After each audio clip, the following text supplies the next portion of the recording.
CID ಕಚೇರಿ ಒಳಗೆ entry ಆಗ್ತಾ ಇದ್ದಂತೆ ರೇವಣ್ಣ ಕಣ್ಣೀರ್ ಹಾಕಿದ್ದಾರೆ. ನಿನ್ನೆ ರಾತ್ರಿ ಇಡೀ ಎಸ್ಐಟಿ ಕಚೇರಿಯಲ್ಲಿ ಕಳೆದಿದ್ದಾರೆ ರೇವಣ್ಣ.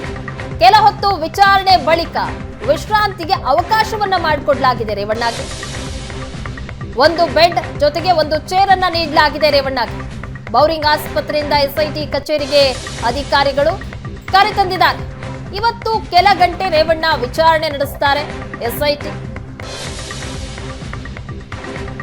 ನಿನ್ನೆ ಅರೆಸ್ಟ್ ಆಗಿ ಸಿಐಡಿ ಕಚೇರಿಗೆ ಹೋಗ್ತಾ ಇದ್ದಂತೆ ರೇವಣ್ಣ ಅವರು ಕಣ್ಣೀರ್ ಹಾಕಿದ್ದಾರೆ. ನಿನ್ನೆ ರಾತ್ರಿ ಕೆಲ ಹೊತ್ತು ರೇವಣ್ಣ ಅವರ ವಿಚಾರಣೆ ನಡೆಸಿದ್ದಾರೆ. ಆಮೇಲೆ ವಿಶ್ರಾಂತಿ ಪಡೆಯೋದಕ್ಕೆ ಅವಕಾಶವನ್ನ ಮಾಡಿಕೊಟ್ಟಿದ್ದಾರೆ. ಅವರಿಗೆ ನೆಲದ ಮೇಲೆ ಮಲಗೋದಕ್ಕೆ ಆಗೋದಿಲ್ಲ ಅನ್ನುವಂತಹ ಕಾರಣಕ್ಕಾಗಿ ಮನೆಯಿಂದ ಹಾಸಿಗೆಯನ್ನ ಸಹ ತರಿಸಿಕೊಡಲಾಗಿದೆ ರೇವಣ್ಣಗೆ.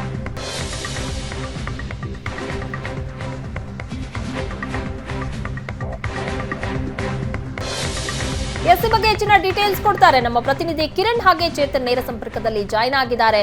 ಕಿರಣ್, ಮೊದಲಿಗೆ ನಿನ್ನೆ ಎಸ್ಐಟಿ ವಿಚಾರಣೆ ನಡೆಸುವಂತಹ ಸಂದರ್ಭದಲ್ಲಿ, ಅದರಲ್ಲೂ ಸಿಐಡಿ ಕಚೇರಿಗೆ ಹೋಗ್ತಾ ಇದ್ದಂತೆ ರೇವಣ್ಣ ಅವರು ಕಣ್ಣೀರ್ ಹಾಕಿದಾರಂತೆ. ಆದ್ರೆ ಅರೆಸ್ಟ್ ಆದಂತಹ ಸಂದರ್ಭದಲ್ಲಿ ಅಷ್ಟೊಂದು ಬದಲಾವಣೆ ಕಾಣಿಸ್ಲಿಲ್ಲ ಅವ್ರ ಮುಖದಲ್ಲಿ. ಆದ್ರೆ ಸಿಐಡಿ ಕಚೇರಿಗೆ ಹೋಗ್ತಾ ಇದ್ದಂತೆ ಕಣ್ಣೀರ್ ಹಾಕಿದ್ರಂತೆ. ಹಾಗಾದ್ರೆ ನಿನ್ನೆ ಇಡೀ ರಾತ್ರಿ ಹಾಗಾದ್ರೆ ಹೇಗ್ ಕಳೆದ್ರು ರೇವಣ್ಣ ಅಲ್ಲಿ ಅಂತ? ಖಂಡಿತ ಪ್ರಗತಿ. ಬೆಂಗಳೂರಿನ ಎಸ್ಐಟಿ ತಂಡ ಏನಿದೆ, ಪದ್ಮನಾಭ ನಗರದಲ್ಲಿ ರೇವಣ್ಣ ಅವರನ್ನ, ಮಾಜಿ ಸಚಿವ ರೇವಣ್ಣ ಅವರನ್ನ ಬಂಧಿಸಿರ್ತಾರೆ. ಬಂಧನದ ಸಂದರ್ಭದಲ್ಲಿ ಅವರು ಖುಷಿಯಾಗೇ ಇದ್ರು, ನಗ್ತಾನೆ ಬಂದ್ರು, ಕಾರನ್ನ ಹತ್ತಾರೆ. ನಂತರ ಅವರು ಎಸ್ಐಟಿ ತಂಡ ಬೆಂಗಳೂರಿನ ಸಿಐಡಿ ಕಚೇರಿಯಲ್ಲಿ ಅವ್ರನ್ನ ಕರ್ಕೊಂಡ್ಬಂದು ಇಡ್ತಾರೆ. ಆ ಸಂದರ್ಭದಲ್ಲಿ ಕಣ್ಣೀರು ಹಾಕಿದ್ದಾರೆ ಅನ್ನೋ ಮಾಹಿತಿ ಸಿಗ್ತಾ ಇರ್ತಕ್ಕಂಥದ್ದು.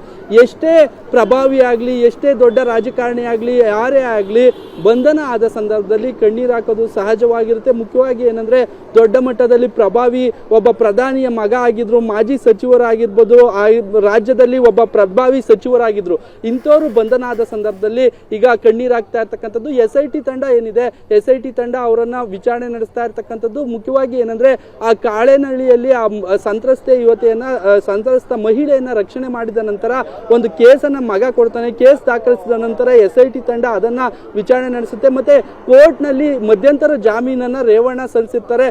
ಇಬ್ರು ಮೇಲೆ ಕೇಸ್ ಆಗಿರುತ್ತೆ, ಸತೀಶ್ ಬಾಬು ಮತ್ತೆ ರೇವಣ್ಣ ವಿರುದ್ಧ. ರೇವಣ್ಣ ಅದರಲ್ಲಿ A1 ಆರೋಪಿಯಾಗಿರ್ತಾರೆ. ಹೀಗಾಗಿ ಎಸ್ಐಟಿ ತಂಡ ತೀವ್ರವಾಗಿ ರೇವಣ್ಣ ಅವ್ರನ್ನ ಹುಡುಕಾಟ ನಡೆಸ್ತಾ ಇರ್ತಾರೆ. ಎಲ್ಲಾ ಕಡೆ ಹುಡುಕ್ತಾ ಇರ್ತಾರೆ. ಒಂದು ಹೋಟೆಲ್ ಅಲ್ಲಿ ಇರ್ತಾರೆ ಅನ್ನೋ ಮಾಹಿತಿ ಇರುತ್ತೆ. ಮತ್ತೊಂದೆಡೆ ತಮ್ಮ ತಂದೆ ಆಗಿರ್ತಕ್ಕಂಥ ದೇವೇಗೌಡ ಅವರ ಪದ್ಮನಾಭ ನಗರದ ನಿವಾಸದಲ್ಲಿ ಇದ್ದಾರೆ ಅನ್ನೋ ಮಾಹಿತಿ ಸಿಗ್ತಾರೆ. ಯಾವಾಗ ಮಧ್ಯಂತರ ಜಾಮೀನು ಅರ್ಜಿ ತಿರಸ್ಕೃತ ಆಗುತ್ತೆ, ವಜಾ ಆಗುತ್ತೆ, ಜನಪ್ರತಿನಿಧಿ ನ್ಯಾಯಾಲಯದಲ್ಲಿ ನ್ಯಾಯಾಧೀಶರು ಆದೇಶ ಕೊಡ್ತಿದ್ದಂಗೆ ಅಲರ್ಟ್ ಆದಂತ ಎಸ್ಐಟಿ ತಂಡ ಏಕಾಏಕಿ ಕೂಡಲೇ ತೆರಳುತ್ತಾರೆ. ಪದ್ಮನಾಭ ನಗರದಲ್ಲಿ ರೇವಣ್ಣ ಇದ್ದಾರೆ ಅನ್ನೋ ಮಾಹಿತಿಯನ್ನ ಕಲೆ ಹಾಕಿ ಅಲ್ಲಿ ಬಂಧನ ಮಾಡ್ತಾರೆ. ಅವ್ರಿಗೆ ಮಾಹಿತಿಯನ್ನ ಕೊಡ್ತಾರೆ. ಈ ರೀತಿ ಕೇಸ್ ಆಗಿದೆ, ನಿಮ್ಮ ಮೇಲೆ ವಿಚಾರಣೆ ನಡೆಸಬೇಕಿದೆ, ಹೀಗಾಗಿ ಬಂಧನ ಪ್ರಕ್ರಿಯೆಯನ್ನ ಮಾಡಬೇಕಿದೆ ಅಂತ ಹೇಳಿ ಹೇಳ್ತಾರೆ. ಕೂಡಲೇ ಅವರು ಹೊರಗಡೆ ಬಂದು ಕೆಲವು ಹೊತ್ತು ಬಾಗಿಲು ತೆಗೆಯೋದಕ್ಕೆ ಸಹ ಹರಸಾಹಸ ಪಟ್ಟರು.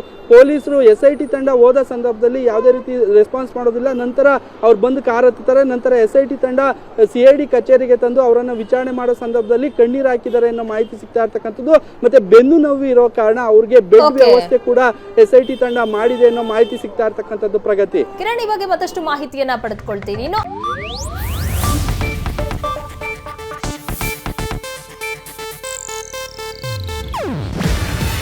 ಇದು ಏಷ್ಯಾನೆಟ್ ನ್ಯೂಸ್ ನೆಟ್ವರ್ಕ್ ಪ್ರಸ್ತುತಿ. ನೀವು ನೋಡ್ತಿದ್ದೀರಾ ಏಷ್ಯಾನೆಟ್ ಸುವರ್ಣ ನ್ಯೂಸ್.